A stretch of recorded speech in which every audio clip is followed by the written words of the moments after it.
Hello, amateurs. Welcome to episode 94 of the Amateur Rugby Podcast, here to help soothe your Sunday morning hangover with some fantastic rugby chat about the grassroots of the game. I'm your host, Tim, and I've got another fantastic guest for you today. I met this man during the Great Rugger Run up in Scotland last year. He spent over 25 years in the military, and he's a Scottish Rugby Union Volunteer Award winner.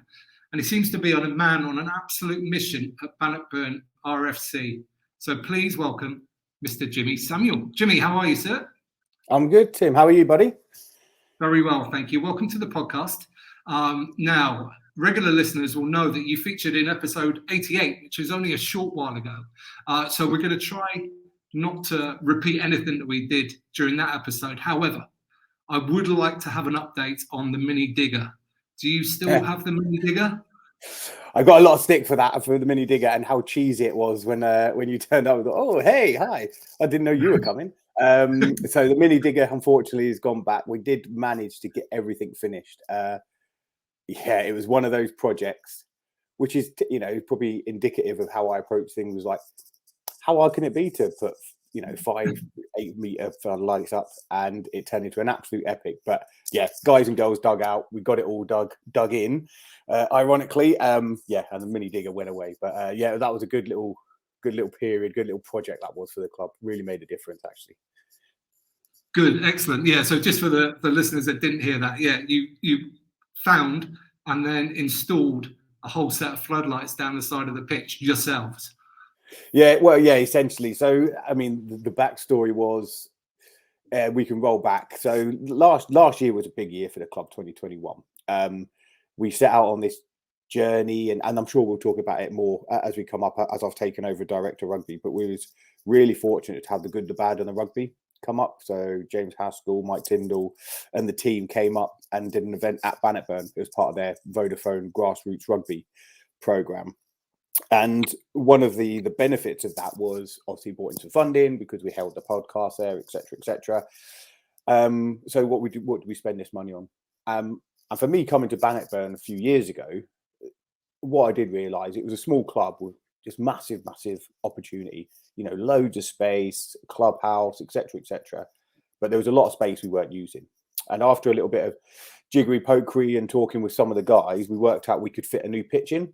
So using the funds from the good, bad, and the rugby, we essentially built a second pitch, which is all part of our growth plan, and we'll talk about that later.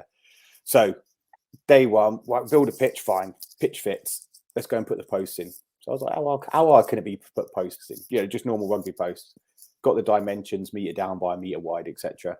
So we thought we'd go and dig it in by hand. And I was in the army for 26 years, and I've done some hard stuff, but it was the hottest day on the planet, I think, and we was trying to dig in a meter by meter in hand in old Scottish potato fields, I think they were, and it was like digging to the center of the earth. So I mean, that was absolute epic. So we realized, right, floodlights, and then fortunately Dundee Rugby Club said, we've got 5 floodlights available, who wants them? So speed of 1,000 gazelles, put my hand up, let's have them.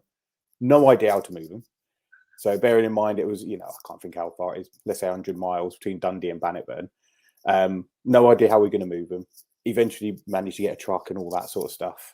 But learning the lessons of the hand-dug rugby posts, let's get a mini digger in. How long is it going to take us? A couple of days. And it just took us, an obscene amount of time to dig these holes, get the cables in the ground. I really just didn't think it through. But what I like about these amateur clubs and, all the time spent with it, the amount of people that just lean in and dig in and go, you know what, Jimmy, I'll get the cable, I'll get some lights. I've got an electrician mate who can wire it up and sign it off. You know what I mean? And it all comes together. So although I've got a really poor habit of going, let's just do it, not without thinking it, ready, fire, aim, I think is one of my approaches.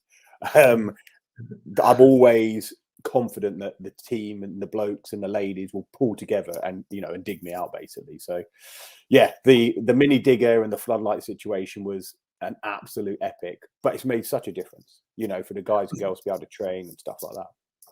Yeah, I mean, and you say it's a poor habit. I think it's great because otherwise stuff wouldn't happen. Like sometimes you just have to say yes and figure it out afterwards. And like you say, it probably wouldn't have happened otherwise. So. No, you're right. I think I think if I'd have sat there and thought about it, I'd have gone, this is never going to happen. It's too much work. But yeah, so I'm glad we sort of dived in with both feet in the hole. Yeah, I've never seen such.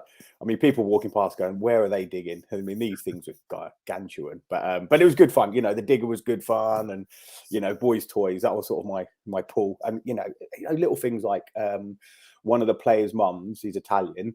She'd bring pasta down every day just to feed the troops. Who were sitting in these trenches up to their knees in mud and stuff, and then we'd have a few drinks after and stuff. So yeah, it's made a massive difference really to the club.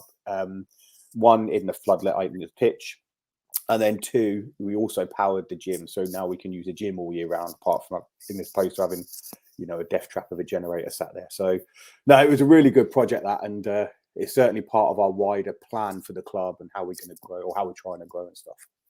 Yeah, fantastic. And I mean, you alluded to it there as well, how something like this can really bring a club together and sort of forge real bonds. And it'll probably be something you talk about as a club and together for quite some time. But we'll leave Bannockburn for the moment. We're going to come back to Bannockburn towards the end of the show. But I want to hear how you first got involved in rugby, Jimmy.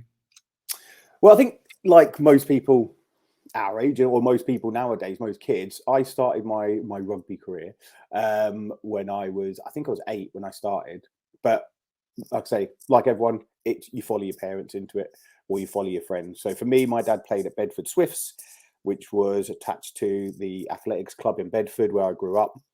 And I always remember, and maybe when you get a bit older and you start reflecting on things a little bit more, you realise the influence your parents had, because at 8, 9, 10, you don't think, I'm going to follow my dad into this. It's as you get older and you start to understand how you work. So I always used to watch my dad playing. He was a hooker for Bedford Swifts, and I always remember thinking, oh, right, that's good, and he got me into it. And I used to be around the clubhouse with all the other guys and all that. Obviously, women's rugby wasn't really a thing back in the 80s. So he got me involved in Bedford, so Bedford Club, so the Championship club now. And that's where I started my journey. I spent from 8 till, I think I played from 8 to about 15, maybe a little bit younger, playing rugby there. Great. I remember playing some great games there. I remember playing in the snow against a Russian team who were gargantuan when we was about 11, I think. And I think these guys can't be 11, surely. But Bedford was a great setup. And obviously it's gone on to great things since then. And then I joined the army. So I carried on my rugby career up to joining the army, and then I played while I was in the army in the early years. But what I found is that conflict of being in the army, going away on operational tours, being on exercise, my rugby sort of turned from something I did, religiously every week, or trained twice a week and then played at the weekends. That turned into a sort of ad hoc, and you always had a thing called the bone of contention. We used to play in the army, so every Christmas you'd usually have the juniors versus the seniors, or the seniors or the men playing the officers. That was good, and that was great. And that was a once a year thing. Played at Christmas, a few game of rugby, and then back to the mess or wherever it may be. So yeah, so it certainly petered off in those early stages, or in that first, I say early stages, about 20 years. And then I went through the ranks and I became an officer towards the end of my career. And I found that was an opportunity then to maybe sort of turn some of it and give some of it back. So I played for the Corps, which was, relatively good level. And I give my hand to Army Masters. Never made it, unfortunately. But I thought, I always had a good ability to coach and to try and bring out the best in people and impart knowledge. So I started my coaching journey. So I started this when I was at 30 Signal Regiment, and I grew a team from there. So I really wanted to get them going. And we were really successful in the early stages. That then grew into coaching outside of work. So with Burbage, the green and white top there behind me, that was my first sort of dip into civilian rugby since pre-army. And it was great to be able to leverage some of those leadership, management, coaching skills that I learned from my last 20 years in the army, and apply them into Burbage. And we had some great success. I think we won the league 2 years on the bounce. We promoted 2 years on the bounce. So, that was really, really successful for such a small team. And it was really then, it was that period I really got the bug for it. And I was like, yeah, I'm into this. I had an opportunity to coach, to do a bit of spot coaching with the under-18s England girls Midlands team. So with James Cooper. So did some work with him. I also had the opportunity to become a community coach for Wasps in the local area in Coventry. So my coaching, I was really thought, yeah, coaching. I was a bang average player, but I thought I was a pretty good coach. So that was good. So I got my fix that way. And then I moved to Scotland. So I moved up to Scotland with Army. I was still in the Army at this point. I was in my mind transitioning out of the Army anyway. So it was important to me. I thought, right, I need to go and continue this coaching journey. So by this time I'd done my level 2. I came to Scotland. I started my level 3 with Stirling County, with the women's team, who were a great team. You had Scottish international players there. So you had a real gambit. So you had people that had not been playing very long, and their entry point was, I don't know, say late 20s, maybe mid 20s, all the way through to full blown internationals. So this was just before they turned semi-professional / professional, and it was great. Stirling County was a great club, really big, really good engine for supporting future talent. But for me, it was a big machine, and I wanted something probably a little bit more social, a bit more where you could have a bit more impact and a bit more. You could see growth. You could see growth at County, but it was very small. So that's when I found Bannockburn. So over to Bannockburn, like I say, this tiny club. It was just one men's team at the time. It's got a clubhouse. Well, you've seen it, Tim. It's got a little clubhouse. We share it with a football team, Milton, and we share it with a cricket team. And now there's a little fitness club there. And I thought this place has got some real potential. So finished off my level 3 journey, played and coached at Bannockburn, and then realised the best way I could have influence in the club or really grow it was to become a director of rugby. So I made that decision to transition from coach to director of rugby, which is quite difficult in the same club, and then really start growing it. So today, I've gone from, that little chap who used to play rugby at 8 years old all the way through now to being the director of rugby at Bannockburn. I'm really starting to see some of the those processes, tools, techniques that I take from my professional life, where I'm a chief of staff in the largest financial company in the world, and taking some of those lessons from the military, applying them to an amateur organisation. And like I say, we're starting to see it grow now. So yeah, it's been a hell of a journey, a rugby journey. I've always liked the team part of it. I like being part of the team. I like seeing people grow. I like seeing people become the best versions of themselves. Some of the guys I played with when I was back in Bedford, they went on to England schoolboys and all those sort of things. The guys that play at Burbage, it's great seeing them on social media. They actually came up last year for a social. So those linkages don't go away. Seeing Bannockburn grow, and starting to see the kids come through. I mean, it's amazing. So for me, it's probably less about actually the game itself. It's more about the people and the growing that. So no, it's been a wild ride, as they say. So yeah, I've really enjoyed it. Amazing. There's so much to dig into there, and I'm going to go chronologically, I think. So Sure. Let's go back to Bedford, which is one of my favourite clubs that I've ever sort of played against and come across. What was it like being a million junior there? Who was in the first team at around about that time? Was that when Bedford really flew? Yeah, so that was just before Martin Afire and all those sort of players started turning up. So it was a real pivotal point for Bedford just before, actually. And then they became, like it was gone from like an amateur club to being like, a semi-professional club. So this was late 80s, early 90s. So before the game turned professional. So it was that pivotal point. They had the one stand, but it was still blokes standing around with a pint, on the fence type of stuff. And looking back, and you hear lots of things about your coaches making a big impact. And I was looking through some photos a few weeks back, and there's the coach there, and I forget his name. That's terrible of me, but he had, classic big tash, very 80s, but he was so good. And there was one thing he used to say, I'm gonna have to remember his name. There's one thing he used to say, and he said, the ball is gold dust. And I've used that every coaching session, every club I've been in. And it's amazing that impact. That one guy, name I can't remember, which is terrible. What was that? 38 years ago, 37 years ago. That one thing he said to me has stuck with me all the time, all the way through. So it's amazing the influence those coaches can have, and that's certainly something I say to my coaches now. Like, you know, the influence you have, you won't believe the influence you'll have on that person. So now Bedford was a great place. It was a big club. You know, had really good facilities, pitches. Like I say, there weren't many with stands back then. So yeah, that really gave me the flavour. But it was a great place to play. And even the other guys playing with them, it was cool. And you always used to be out traveling around, and do you know what I mean, in the back of a minibus and all that stuff. So yeah, it was a great place to play, and it gave me the bug definitely for rugby. Based on just my dad took me down there. He just went, go and play here. Yeah, nice. And then, so let's talk about you point out the Burbage shirt on the wall behind you. What's the other one? So this one is Burbage. Like I say, this was just before I left. This was the shirt they wore. This one here, in fact, I missed this part out, so I wouldn't go into this. This is the Army in Scotland shirt. So when I moved to Scotland in 2018, I think I moved up here. I went to 51 Brigade. So 51 Brigade is the brigade headquarters that looks after Scotland, essentially. And one of the things that I found is, and you would have seen this, I'm sure, is the amateur game is slowly, getting chipped away at. Fewer people are playing. It's harder to get people to play. And it's certainly something I recognised in the Army in my last few years, that team sports were much more difficult to get people out.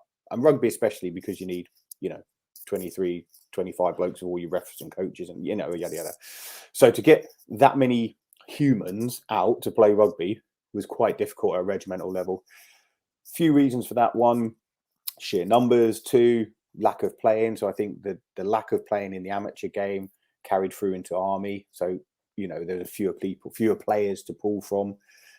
Injuries, it's always difficult, especially when I was, my chunk of my career was very highly operational, so I did 3 tours of Iraq, 3 tours of Iraq, 2 tours of Afghanistan, Kosovo, Bosnia, all those things. So to pull people out with a potential to get injured was very difficult at that time, because it was so operationally focused. So when I got to Scotland, we used to have the Army and Scotland team. So you've got the Army team, Army rugby team, clearly very high, really good, playing at high level, professional players playing for them. So like Ruka Daguni and people like that. But way back in the day, you used to have the Army and Scotland team. And the Army and Scotland team used to be a team that the Army would play against in their build up to the Army Navy game, Army RAF game. But it was purely drawn from teams in Scotland. And the reason it was so successful is there's quite a few infantry units, 3 Scots DG, and some other corps and some other different units in Scotland. So it made for a good pool of players, but it died off.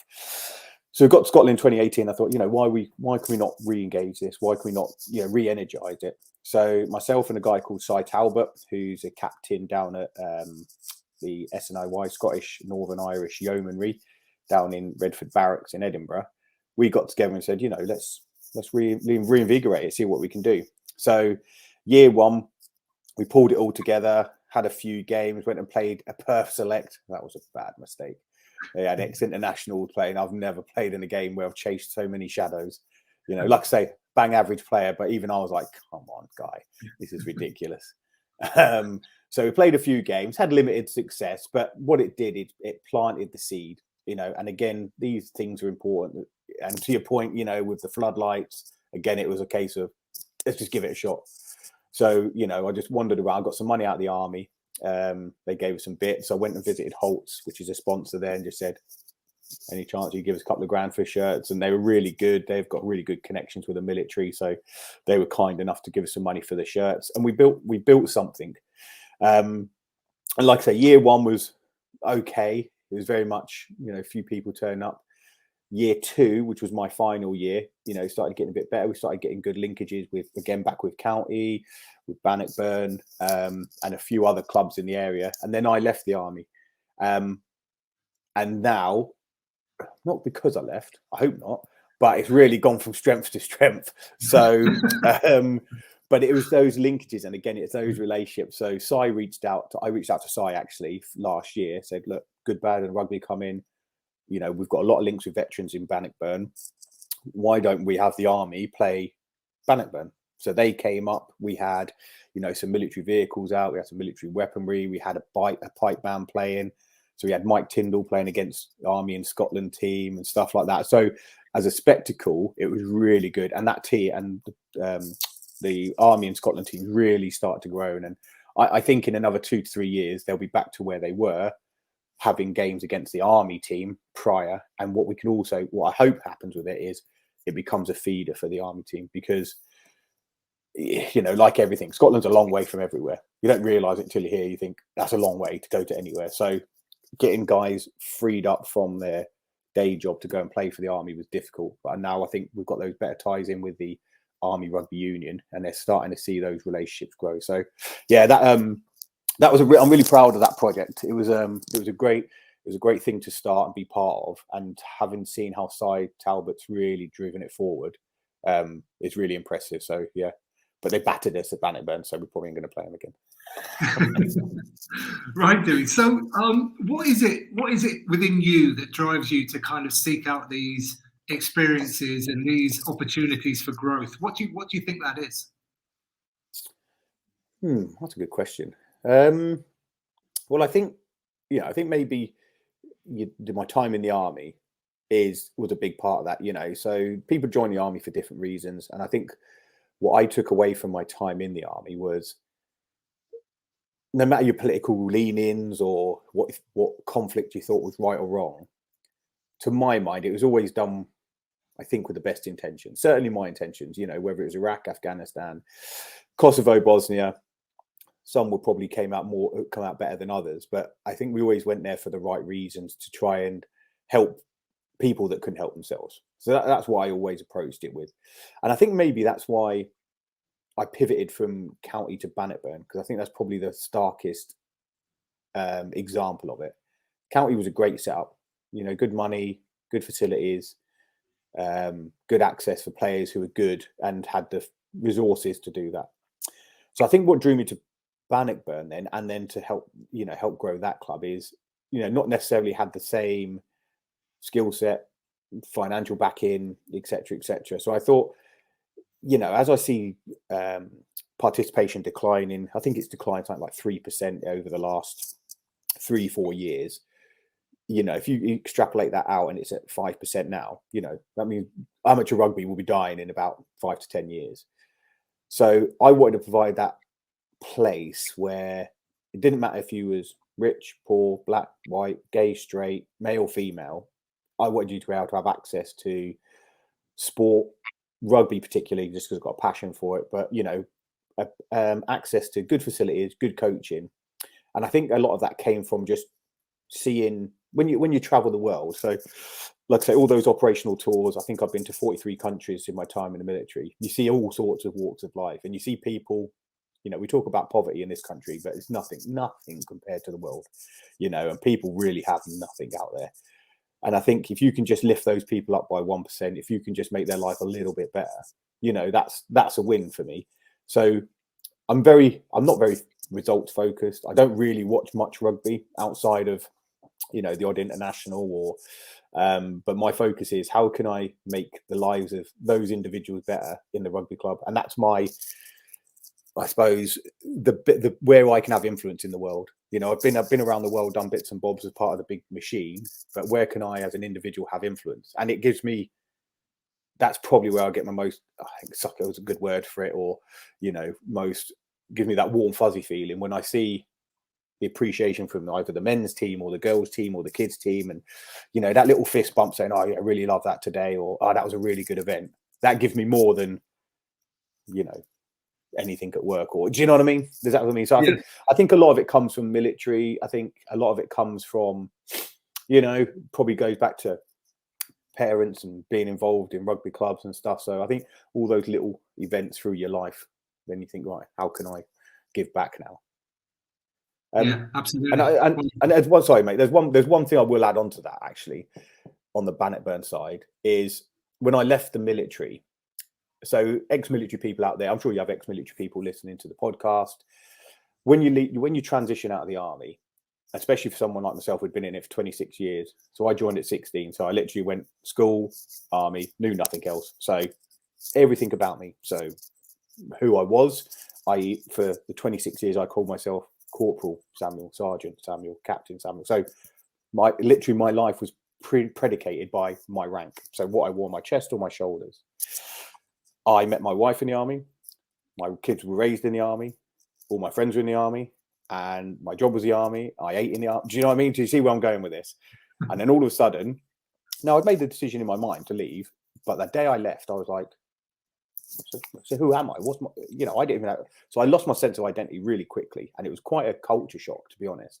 And I think a lot of people go through this when they either leave the military, but also leave industry that they've been with for a long time. And I really struggled. I went to some dark places, not super dark, but, your normal sort of probably feelings of grief. So you're angry, disbelief, unaccepting, final accept, all them sort of things you went through. And for me, one, my family, rock solid, helped me through it, my missus and my kids. But the other big part of that was Bannockburn Rugby Club. So this rugby club, they didn't really know me. I was the English guy for one, which always goes down well in Bannockburn. Some hardened jocks there, but they accepted me in. No questions asked.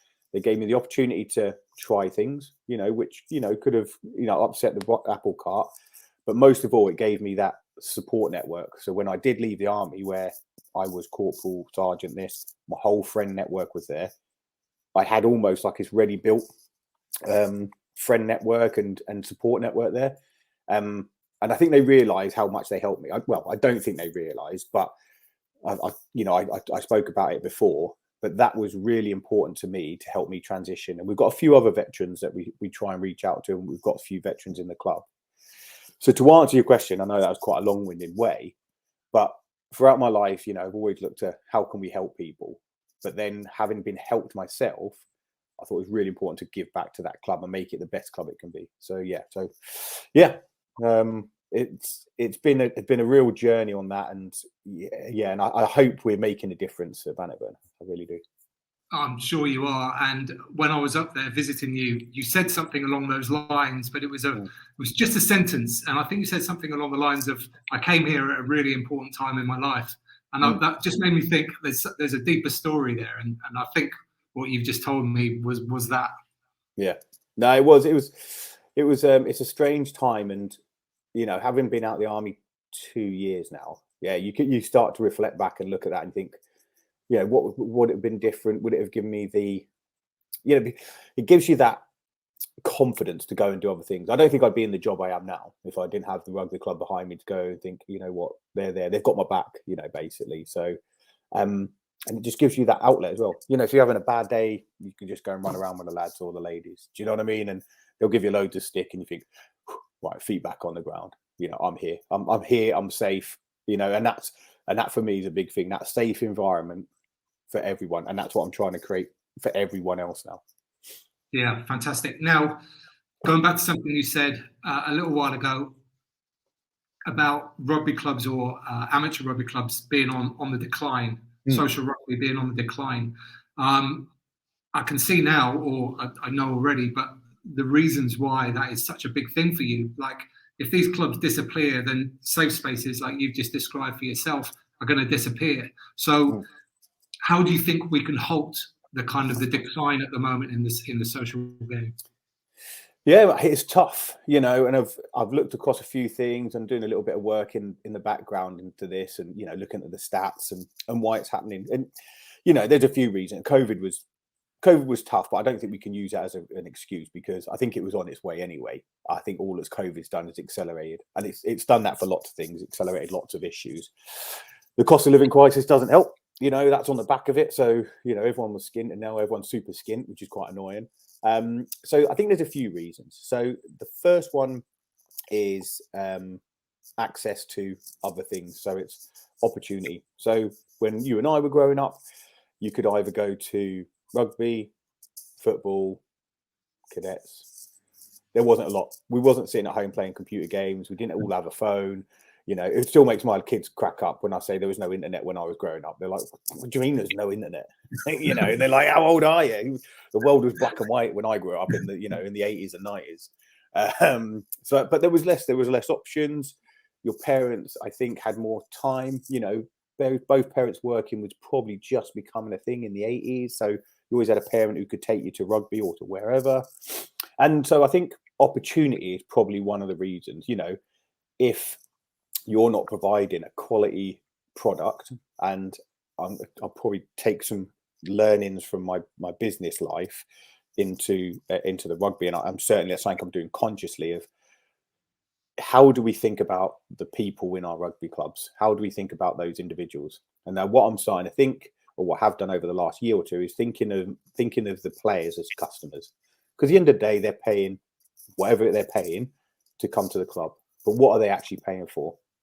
Now, the majority of them are paying for that Tuesday and Thursday night. They don't. The game is almost like an added bonus, but what they're paying for is facilities and coaching.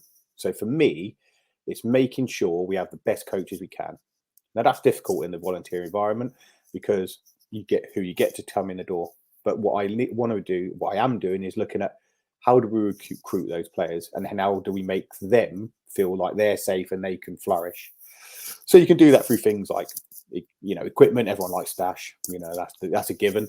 But also professional support, in the sense of making sure they're getting the qualifications they need, making sure they're getting the opportunity to grow as individuals, whether their coaching journey is they want to be a level 4 eventually, or they're just happy coaching the minis. And it's understanding those individuals. So the first part for me is making sure that the coaching staff are the best coaching staff they can be as individuals, because then that will reflect onto the customers, the players who are paying money to turn up.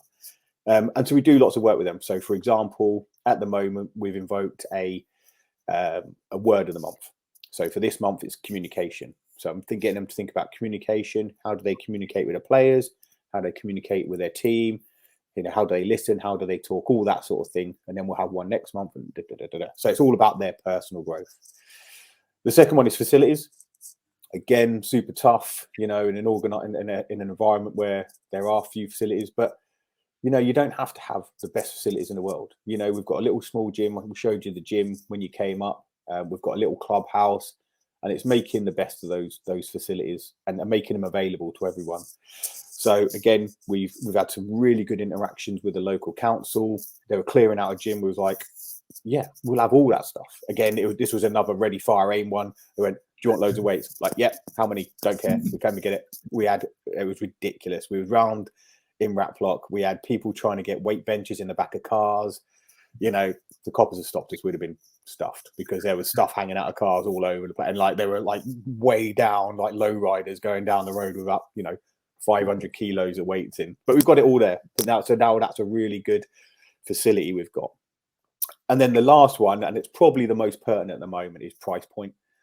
So money's tight, you know, no matter who you are. For us, you know, we recruit through some of the local villages, which are, I think some are deemed as low economic areas. So when we ventured into creating our own minis and middies section, so 8 up to 18, I had a real hard think about, you know, we want people to come and play. We want people to have access.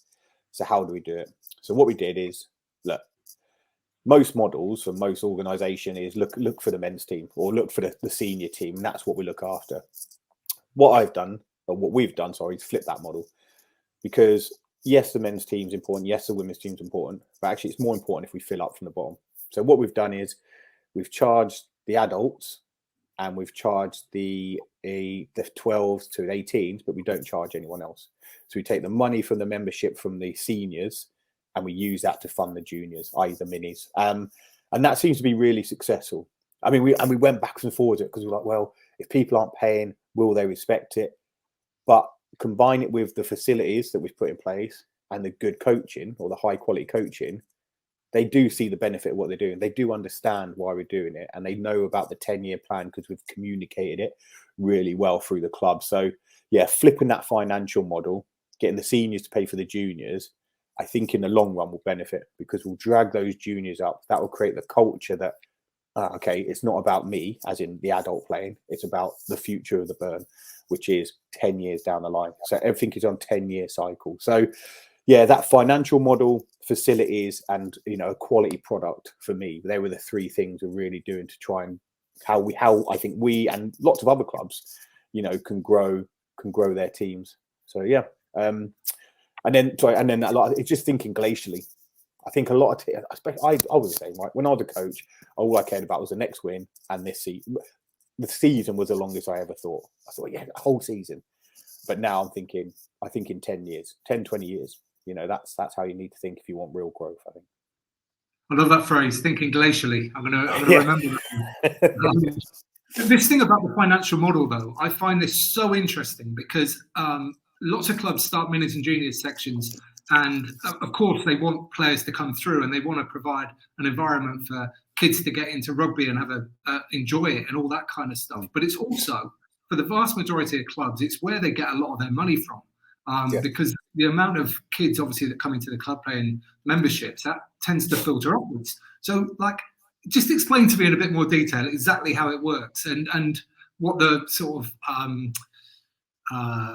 value proposition is, I guess, for the senior players. Yeah, no, okay, that makes sense. So, yeah, so when I first, so essentially the way it works is, like I say, the minis don't pay. So they get everything for free. They get their coaching for free. They get their kit for free, etc. We've standardized the model across. So from a kit model, we have everyone in the club gets a pair of shorts, pair of socks. So everyone looks the same from the bottom down, essentially. The top up is slightly different, same colours, same branding. But the value proposition is seniors. If you pay a little bit more in your membership, you'll look after the juniors. Now, as you know, there's only very few financial streams that come into a club. Memberships are probably primary one because everyone pays it in most places. And the second one is sponsorship. So what I found is we were not great at looking after our sponsors. So in addition to looking after our customers, our players, the people who are paying, I think we had to do a lot more thinking about how we looked after our sponsors. So we've really fought hard this year to think, how can we look after them? So example, on the 4th of March this year, we're bringing all our sponsors in for a lunch and to watch the men's game and a bit of the women's stuff and some of the kids' stuff. We invite them to our Christmas do. They get like a free ticket, which is nothing new. But what we're trying to change their mind is that they're not just throwing money at to have their banner up on the side of the pitch. They're coming in because they're investing in the future of the club. So again, if they're coming in and investing in the men's team, that's great. But by investing in the men's team, it frees up some money from what would have gone into the men's team to go into the juniors. And what they then see is that 8-year-old that they're investing in is a 10-year investment plan, because that 8-year-old will eventually become the 18-year-old, 19, 20, 21-year-old in 10, 11, 12 years who will eventually play to the club. So going back to the decline, so like I said, I think it was 8% of children in 2018 were playing rugby. That's now down to 5%. So if you work that through, that's like 1% a year. No kids are playing rugby in 5 years. Probably a bit dramatic, but you take my point. This way, my sell to the seniors and to the sponsors is we're changing that dynamic. We're changing that glide path to investing into those kids that will come through. And we know there's pinch points. We know that for minis, so under 12s to under 13s, there's a drop off. And we know that from under 18s to seniors, there's a drop off. You're not going to change that. People move away when they're 18, they go to university. Kids change their mind about things at under 12.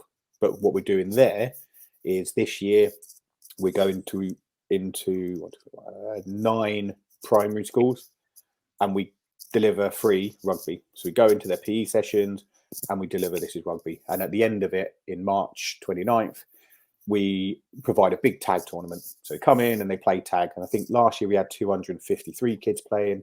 This year we're aiming for 350. So we become this hub of, gaming. And then to follow that through and to try and negate that drop off at under 12 to under 13, we're in with Bannockburn High School, which is literally next to us. And we're looking at building relationships with those schools. So we're trying to bridge those gaps. So long way round to answer your question. The value proposition for an adult and for sponsors, who are our 2 main revenue streams, is you're investing in the future of the club. To the SRU and to schools in the area, it's the same value. You're investing in the future of the club. This is not a gimmick that's going to get you, your sponsorship board on the latest win. You're actually you're building something, and people want to be part of that. People want to build something. They don't want to just be like, yeah, throw this away tomorrow. They want to build something that's got longevity. They want to be part of the community, which is why they've moved to Bannockburn and why they've created a business. So that's our story and that's our value proposition. And so far, I think it's working. I'm sure there's going to be bumps in the road. Unfortunately, you think about those hockey stick growth map models, you just don't know where you are on it. So you just got to keep pushing on and keep turning the flywheel and pushing the rock uphill and loads of other metaphors I can use. But yeah, so it seems to be going in the right direction, put it that way. Yeah, well, Jimmy, you seem to have a really clear message, right? And I think that's so important for clubs to try and figure out for themselves, because not everybody's message is going to be the same, but they need to figure out exactly what their message is so they can be clear about what offer they're putting out there to clubs. I'd like to dive into your coaching a little bit now, though, if that's all right. Yeah, of course. Of course. How do you, and this may or may not be relevant, how do you kind of stay abreast of the game if you don't watch too much rugby? Great point. So when I first started my coaching career back in Coventry in sort of mid 2010s, I was always watching rugby, watching the professional game, all that.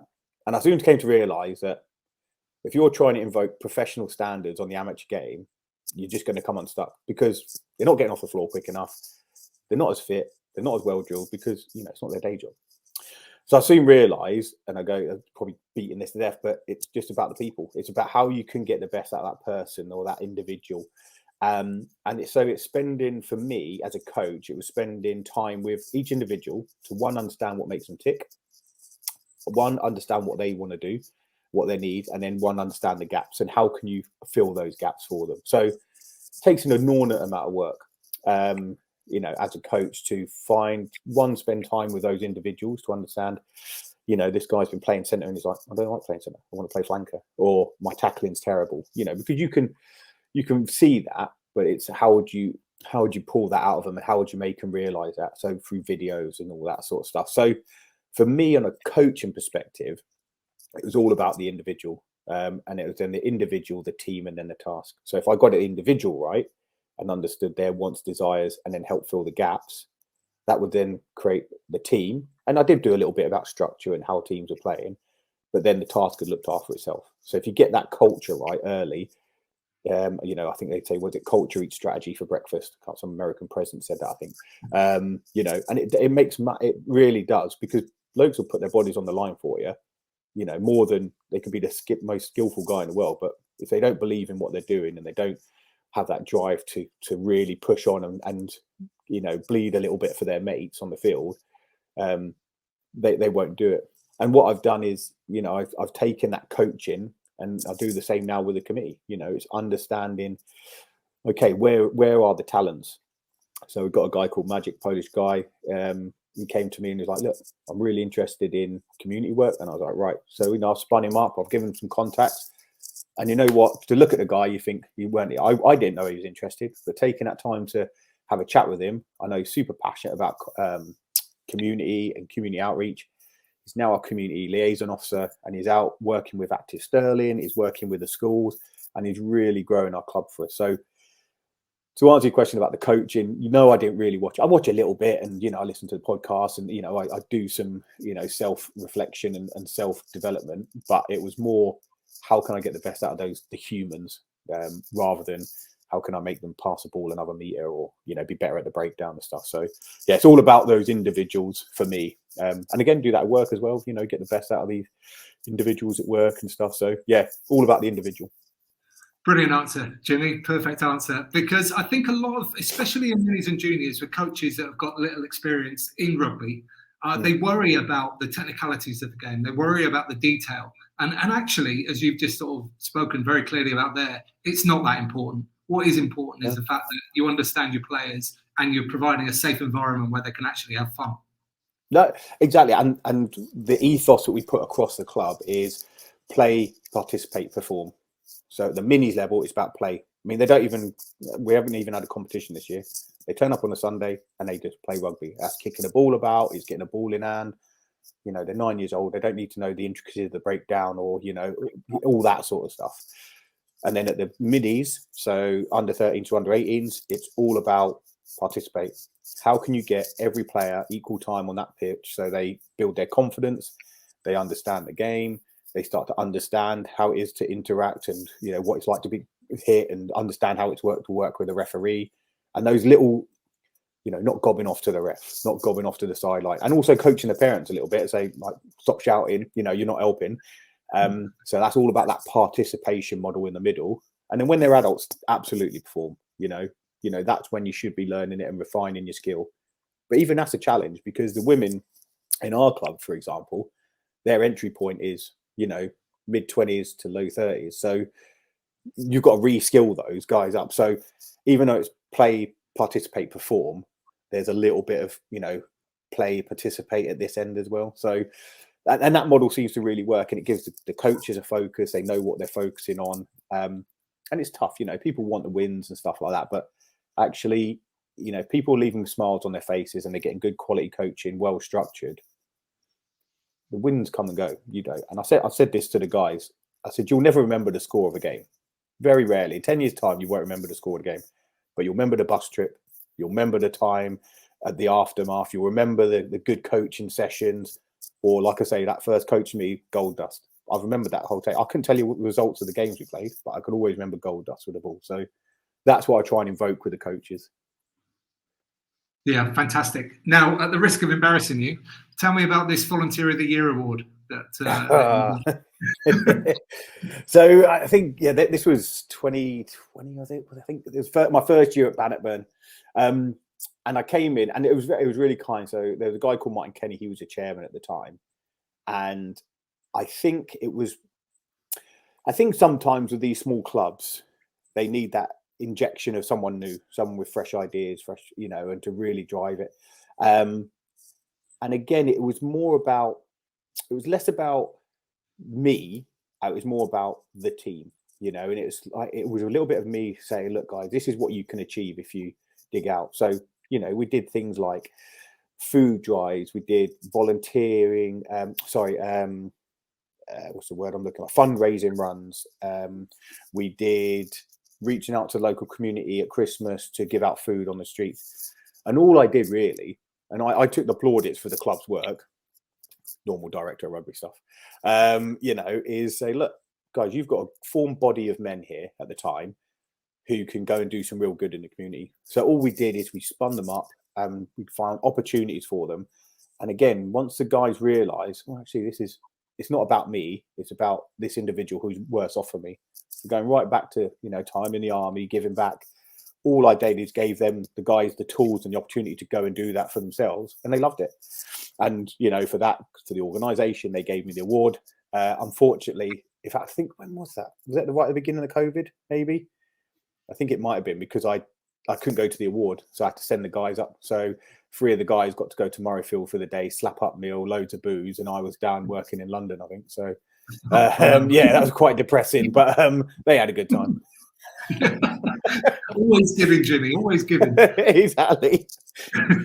Oh dear, yeah, that was they sent me some good photos though.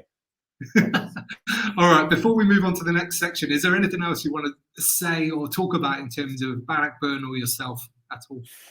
No, I think, you know, it's and it's been nice to actually sit back and think about the journey and where it all began. It's not something you do very, very much. It's not very much you sit back and reflect and bring out why you do the things you do. So it's been great to do that. But yeah, I'm really encouraged about Bannockburn. I'm encouraged about how they've grown. You know, in the last 2 years, we've grown over 150% by creating a women's team, creating a juniors team. And like I said, I don't know where we are on the glide path. I think we're going up. I'm really excited about the opportunities with the sponsors. I'm really excited about growing our junior section. And like I say, that the 10-year plan, I think, seems to be going well. And hopefully we can turn the tide on participation with regards to players.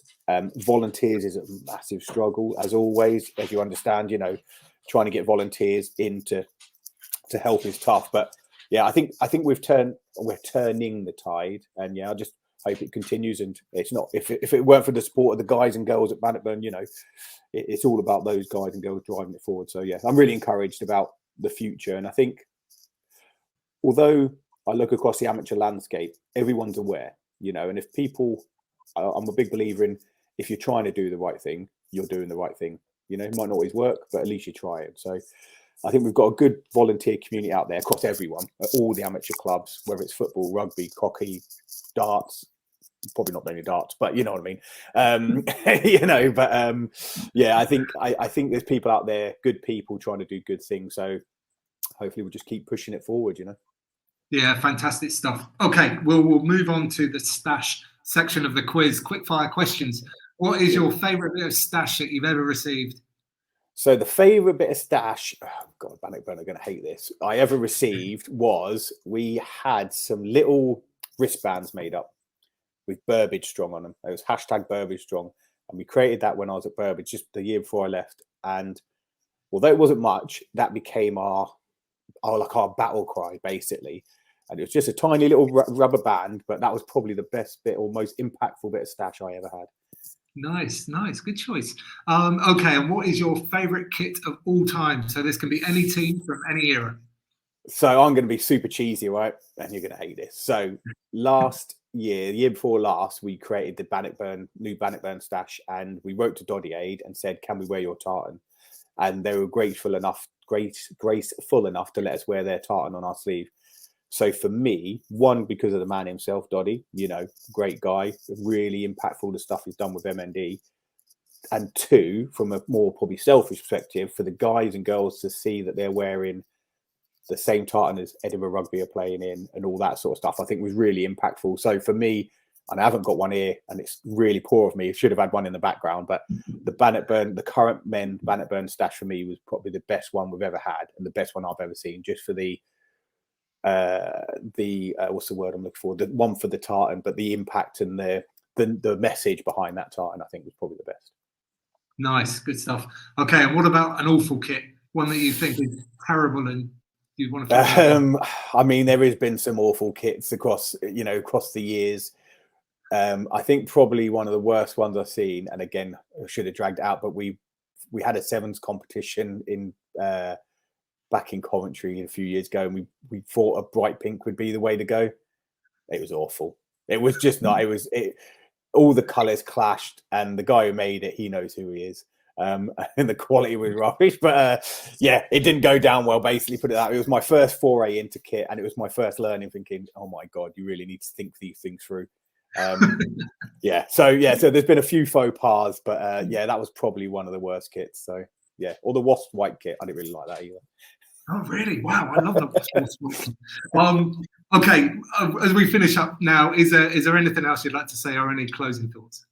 No, I just think the thing for me to finish on was, I met you last year when you were doing your rugby run, your rugger run, and I think it was super inspirational for what you're doing and the time and dedication you put into that, and to raise the money you did. Like you said, you raised over £10,000. Super important stuff, and I think those things you're doing, whether it's this podcast, whether it's a rugger run, all those sort of things, it's really important in connecting clubs. We can become guilty of becoming stovepipes in our clubs and do a lot of navel gazing and look inward. So having someone like yourself raising awareness of amateur game, connecting those teams through your crazy running around Scotland, but it's super important because it makes, it made me reach out to another club, which I probably would never have reached out to. So no, good on you, buddy. Appreciate you giving me the opportunity to come and speak, and keep doing what you're doing.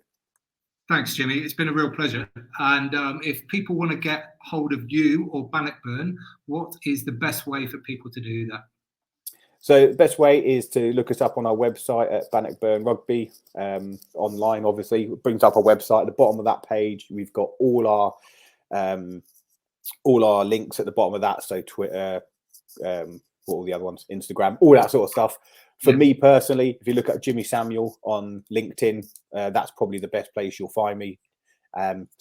Reach out. I'm more than happy to discuss this and discuss the amateur game. But yeah, if for everyone out there that's listening, you're all amateur rugby types, so keep doing what you're doing, drive the game forward, and if you want to chat, reach out.